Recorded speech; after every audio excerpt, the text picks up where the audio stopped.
नमस्कार। गायत्री ज्योतिष केंद्र में आप सभी लोगों का स्वागत है। आप लोगों के लिए हमेशा ही ज्योतिष शास्त्र से जुड़ी हुई महत्वपूर्ण जानकारी के एपिसोड हम समय समय पर प्रसारित करते रहते हैं। ज्योतिष शास्त्र से जुड़ी हुई हर प्रकार की जानकारी हम आप लोगों के लिए लेकर आते हैं। जानकारी ऐसी कि जिस पर यदि आप अमल करते हैं तो उसका प्रतिफल आप अवश्य ही देखते हैं। आज भी हम आप लोगों के लिए ज्योतिष शास्त्र से जुड़ी हुई एक महत्वपूर्ण जानकारी लेकर आए हैं। जानकारी है शुक्र ग्रह से संबंधित। आज हम आप लोगों को बताएंगे कि शुक्र ग्रह अगर 4 भाव में बैठ जाएं तो व्यक्ति के जीवन में कभी भी धन रुकता नहीं है उसके हाथ में। विशेष तौर पर शुक्र यदि बहुत कमजोर हो जाएं या वक्री हो जाएं, उस परिस्थिति में बैठ जाते हैं तब भी वो परेशानी देते तो हैं, लेकिन यदि वक्री होकर बैठ जाएं, जब वक्री का अर्थ होता है कि जब ग्रह उल्टी चाल चलता है, या फिर अत्यंत कमजोर हो जाएं, जैसे कि कन्या के शुक्र हो जाएं या शत्रुग्रही हो जाएं, तो वहां पर को उस परिस्थिति में, और साथ ही उसके साथ एक परिस्थिति ये भी बताई गई है ज्योतिष शास्त्र में कि अगल बगल यदि केतु व चंद्रमा हो तो समझ लीजिए कि व्यक्ति के हाथ में धन कभी टिकता ही नहीं। जैसे ही आएगा वैसे ही निकल जाएगा, जैसे ही आएगा वैसे ही निकल जाएगा। व्यक्ति हमेशा धन के लिए परेशान रहता है, क्योंकि शुक्र को माता लक्ष्मी का कारक माना जाता है, धन का कारक माना जाता है। और शुक्र ग्रह की स्थिति यदि जन्म कुंडली में अच्छी होती है, मजबूत होती है, बाकी अन्य ग्रहों की स्थिति कितनी ही कमजोर क्यों ना हो, लेकिन व्यक्ति को कभी धन के लिए परेशानी का सामना नहीं करना पड़ता है। कहीं ना कहीं उसके जीवन में धन की कमी जो रहती है वो किसी न किसी तरीके से पूर्ण हो ही जाती है। लेकिन अगर इन 4 भाव जिनके बारे में आज भी हम आपको बताएंगे, यहां पर कुछ शुक्र बैठ जाए और विशेष तौर पर वक्री होकर बैठ जाएं, और या अत्यंत कमजोर स्थिति में होकर बैठ जाएं, या इनके अगल बगल इनका संबंध चंद्रमा से या केतु से हो जाए, तो मान के चलिए ज्योतिष शास्त्र की कई पुस्तकों में लिखा हुआ है और ये कई वर्षों के अनुभव के साथ हम अभी देखते हैं, पत्रिका कुंडली विश्लेषण करते हैं, तो वहां पर को देखा जाता है कि जो जातक की कुंडली में ऐसा होता है तो उसके जीवन में वो यही बताते हैं कि कभी पैसा रुकता ही नहीं है, बड़ा पैसा आता है चला जाता है, हमेशा पैसे के लिए हमें तंगी ही रहती है, यहाँ तक कि कर्ज लेना पड़ता है, वो कर्ज कभी पूरा होता ही नहीं है, कर्जे ही कर्जे में व्यक्ति चलते रहता है। तो ज्यादा विलंब ना करते हुए बात करते हैं कि वो 4 स्थान कौन से हैं। पहला तो है धन भाव, दूसरा भाव, यहां पर कोई यदि शुक्र बैठ जाए, वैसे भी दो, ये दूसरा भाव होता है, दो यानी कि वृषभ राशि मानी जाती है, इसके स्वामी शुक्र ही होते हैं, लेकिन यहां पर को दूसरे भाव में यदि शुक्र वक्री होकर बैठ जाए तो समझ लीजिए कि पैसा उल्टा हो जाता है, यानी कि आएगा कहीं ना कहीं वो घूम जाएगा, यानी पहले तो आते आते ही वो रास्ते से ही निकल जाता है। ऐसा भी देखा जाता है कि व्यक्ति तक पहुंच नहीं पाता है, पहुंच भी गया तो ज्यादा समय उसके हाथ में वह रुकता नहीं है, जैसे तैसे व्यक्ति को अपना जीवन यापन करना पड़ता है। ये तो सभी लोग जानते हैं कि दूसरा भाव धन का भाव होता है, और धन भाव में यदि वक्री ग्रह या कोई कमजोर ग्रह और विशेष तौर पर शुक्र जैसा ग्रह बैठ जाए तो तंगी का सामना करना ही पड़ेगा। साथ ही साथ परिवार भाव होता है, क्योंकि परिवार का भरण पोषण भी भाई धन से ही होता है, और यदि हम समाज में कहीं इधर उधर जाते हैं मित्र आदि के साथ, यदि कहीं पर हम कोई संबंध आदि हमारे रहते हैं तो वहां पर को भी धन का इस्तेमाल होता है, तो हर जगह व्यक्ति को धन की कमी देखने में आती ही आती है।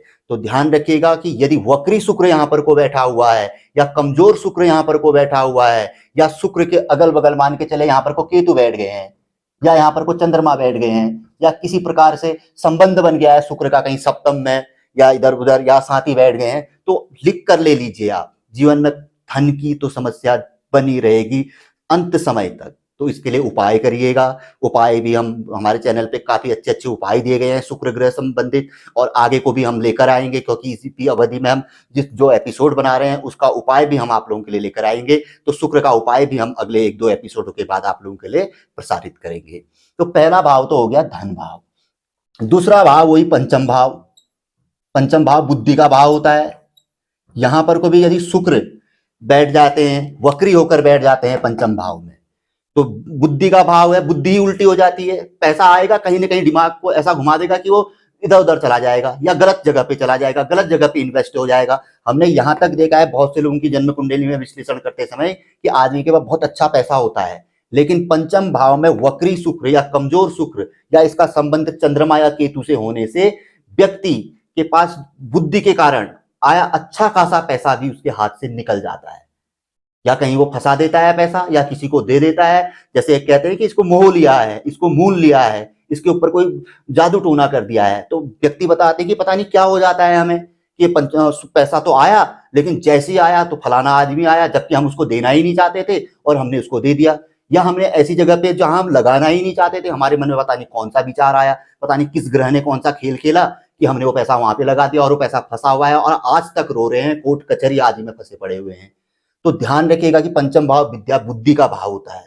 तो बुद्धि अगर सही है तो छोटा पैसा भी बहुत बड़ा बन जाता है, तो बुद्धि के अनुसार। और यदि बुद्धि वक्री हो गई, क्योंकि शुक्र वक्री है यहाँ पर को कमजोर स्थिति में, तो बड़ा पैसा भी छोटा, यानी कि है ही नहीं, समझ लो है कहीं है। जब अपने हाथ में पैसा नहीं है तो फिर वो किस काम का। जरूरत के समय अगर हमारे पास पैसा हमें नहीं मिला तो वो पैसा किस काम का। और यहाँ पर को तो पैसा फंसा हुआ पैसा है, निकालने के लिए आदमी को कितनी मशक्कत करनी पड़ रही है, कोर्ट कचहरी तक आदमी को जाना पड़ रहा है। तो पंचम भाव में भी यदि वक्री शुक्र, कमजोर शुक्र या चंद्रमा या केतु के साथ बना हुआ इसका संबंध हो तो समझ लीजिए इसके साथ मान के चलो शुक्र के साथ केतु बैठ गए, चंद्रमा बैठ गए, होने के लिए शुक्र चंद्र का योग लक्ष्मी योग के भीतर भी आता है, अच्छा योग माना जाता है। लेकिन नहीं, वक्री शुक्र, कमजोर शुक्र, नीचस्थ शुक्र, कन्या राशि का शुक्र हो तो समझ लीजिए कि उल्टा ही होगा। देख लीजिएगा आप लोगों की जन्म कुंडली में भी किसी का अगर ऐसा योग होगा तो आप यही बात हो रही होगी। अगला भाव है भाग्य भाव, नवम भाव।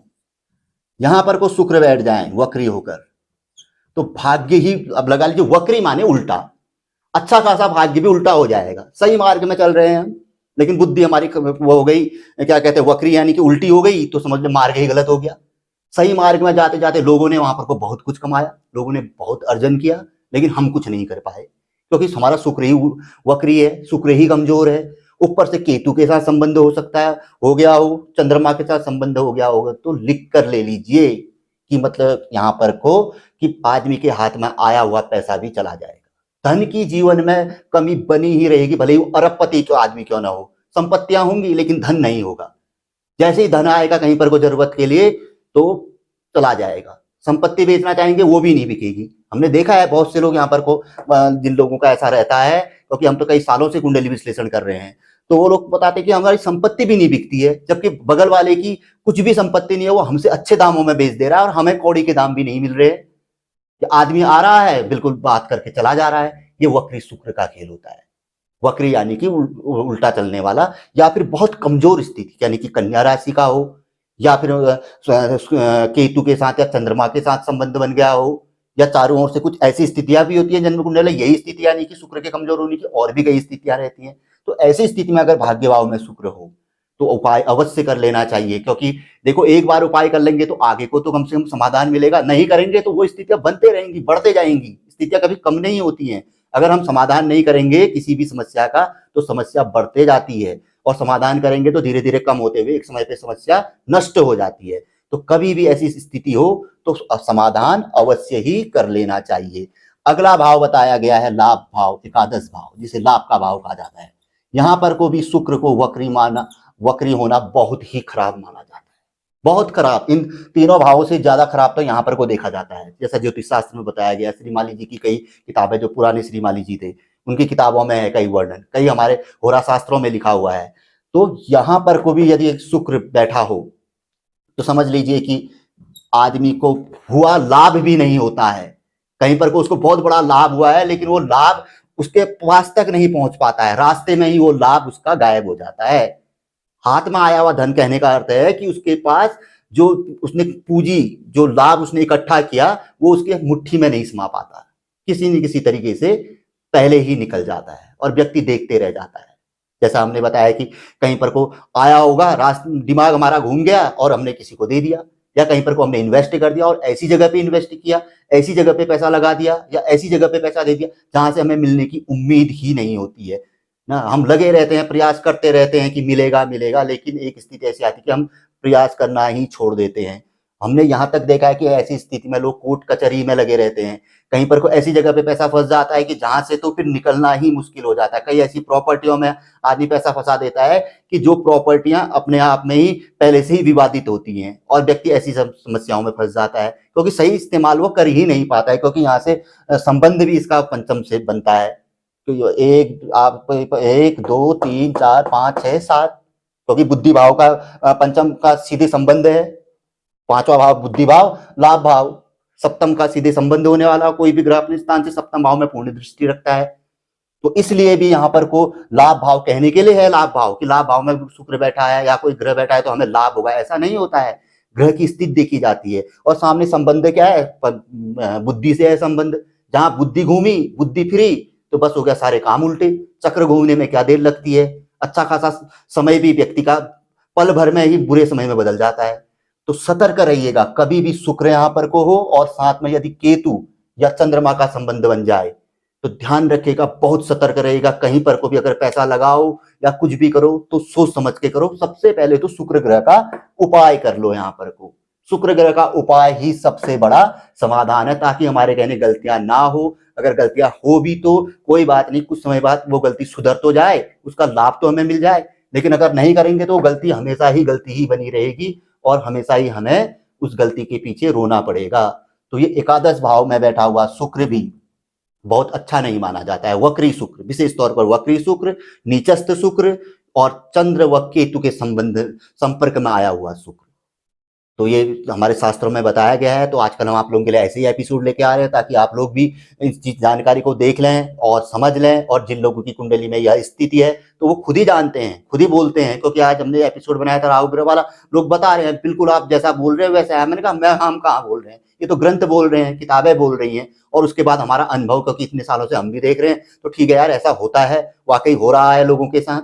तो ये मान के चलिए कि 90% लोगों के साथ ये स्थितियां होती हैं। अब कुछ तो बिरले होते हैं जिनके ऊपर प्रभु की विशेष कृपा होती है, जो भगवान के अत्यंत मतलब भगत होते हैं, जिनके सिद्धियां होती हैं। कई लोगों को जो बचपन से उपासक होते हैं तो वो लोग बच जाते हैं, किसी न किसी प्रभु कृपा उनको बचा ले जाती है कि यहाँ पर को नहीं, लास्ट मोमेंट में मतलब वो रुक जाते हैं, अन्यथा व्यक्ति रुक नहीं पाता है।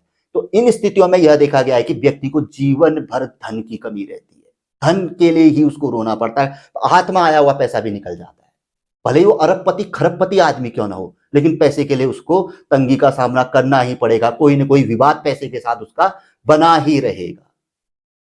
तो बाकी आप देख लीजिएगा, अगर किसी की ऐसी स्थिति हो तो उपाय अवश्य कर लीजिए। उपाय भी हम 2-3 एपिसोड के बाद लेकर आएंगे। बहुत अच्छा उपाय देखा हुआ है हमने, नजदीक पे दीपावली आ रही है तो उससे पूर्व पूर्व ही हम शुक्र ग्रह का बहुत अच्छा उपाय, जो कि सिद्ध उपाय है और पूर्व में भी आज तक हमने प्रसारित नहीं किया हुआ है, ग्रंथों में लिखा हुआ है, थोड़ा बड़ा होगा वो, लेकिन हम उसको थोड़ा सा समझ के आप लोगों के लिए बहुत अच्छे तरीके से उसको पेश करेंगे आप लोगों के बीच में। तो फिलहाल अगर ऐसी कोई स्थिति हो तो अपने नजदीकी ज्योतिषियों को जरूर दिखा लें उनसे, क्योंकि जरूरी नहीं कि और भी ग्रह होते हैं, उन ग्रहों की स्थिति को देखते हुए भी उपाय निकलते हैं। ये नहीं कि उसी उपाय को करने से ही हमें लाभ मिलेगा, ऐसा भी नहीं होता है। बाकी अपनी जन्म पत्रिका भी दिखा लेनी चाहिए। अपने जो विश्वसनीय ज्योतिषी होते हैं वो बताएंगे कि आपका शुक्र की स्थिति ऐसी है कि चंद्रमा केतु इतनी दूर पे बैठे हैं, तो आपको ये उपाय, इसके साथ साथ अन्य कौन से उपाय करने हैं, वो चीज भी आपकी जन्म पत्रिका बताती है। तो उसको जरूर दिखा लीजिएगा। और बाकी ऐसी स्थिति यदि किसी की हो और कोई विशेष जानकारी चाहिए हो तो आप हमसे संपर्क कर सकते हैं, नीचे पे हमारा नंबर दिए रहता है। और इस वीडियो से संबंधित, इस जानकारी से संबंधित किसी प्रकार का कोई संशय यदि आप लोगों के मन में है तो नीचे पे हमारा नंबर है, आप सीधा मुझसे संपर्क कर सकते हैं। हम आपके संशय को दूर कर देंगे, आपके जो चीजें हैं उनको क्लियर हम कर देंगे। तो जानकारी कैसी लगी अवश्य ही हमें बताइएगा, कमेंट बॉक्स में जरूर लिख के बताइएगा कि जानकारी आपको कैसी लगी, पसंद आई, नहीं आई, क्या रहा आप लोगों को। और मेरे को तो जहां तक उम्मीद है, आज तक हमने जितने भी एपिसोड बनाए आप लोग यही कहते हैं कि गुरुजी आप बहुत अच्छी जानकारी देते हैं। मैं अच्छी जानकारी नहीं देता हूँ, सीधी सी बात है, ये ग्रंथ जानकारी देते हैं। ग्रंथों से हमने भी पढ़ा हुआ है, अनुभव लिया हुआ है और इन्हीं से हम आप लोगों के बीच में जानकारी लेकर आते हैं। तो जानकारी पसंद आए तो जरूर आगे बढ़ाकर शेयर कर सकते हैं, वीडियो को आप लोग लाइक कर सकते हैं।